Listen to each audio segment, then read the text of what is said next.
Hi, everyone, and welcome to this third discussion of your School Improvement Advisory Council this year. This time, we're asking you for your help in updating your school's achievement goals for the next school year. And we're going to do this in two parts. First, we'll ask you to dig deep to review the latest student achievement data and answer some questions. Your steering team will then use your input to draft student achievement goals for the next school year. Then we'll ask you to review the new goals that your steering team drafts and come to consensus. To start, look up at the top right corner of the SI2 online portal to open and review the links to the latest student achievement data report. It's also a good idea to review your school's vision statement and the student achievement SMART goals that were set for your school this year. As you scroll down below this video, your School Improvement Advisory Committee prompt question asks, what pleases you or disturbs you about the data? If you've reviewed student data before, you're likely going to know what you're looking for. If you're new to this process, open the Student Achievement Data Report and look for data disparities between student groups. Search for gaps in achievement and performance data by different student ethnicities, genders, socioeconomic status, special education status, etc. Look for gaps or imbalances that are the most significant.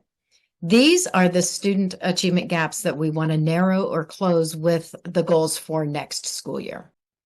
Then you'll be asked to look at each of the current focus areas and student achievement goals and indicate whether your school should continue the goal next year or not.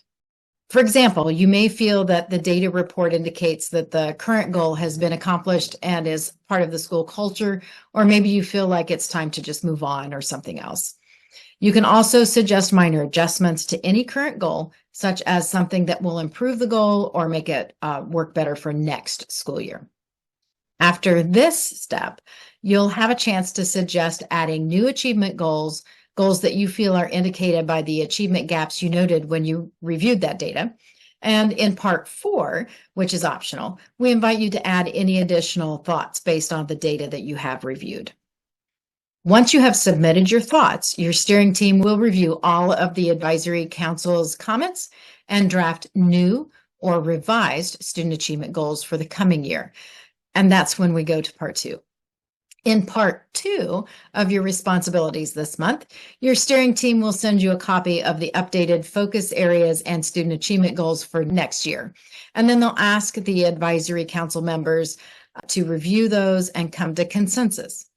By consensus, we mean that 1, you can live with the proposed achievement goals for next year, and 2, that you can publicly support the goals even if they aren't exactly what you'd like. Your steering team will accept any comments that you have about the goals proposed for next year, but if they don't hear from you by the deadline, the default assumption is that the updated focus areas and achievement goals proposed for next school year are acceptable to you. If you have any questions, please contact your school's council discussion point person. Their name and contact information is just above this video. And again, thank you for all of your help on the School Improvement Advisory Council.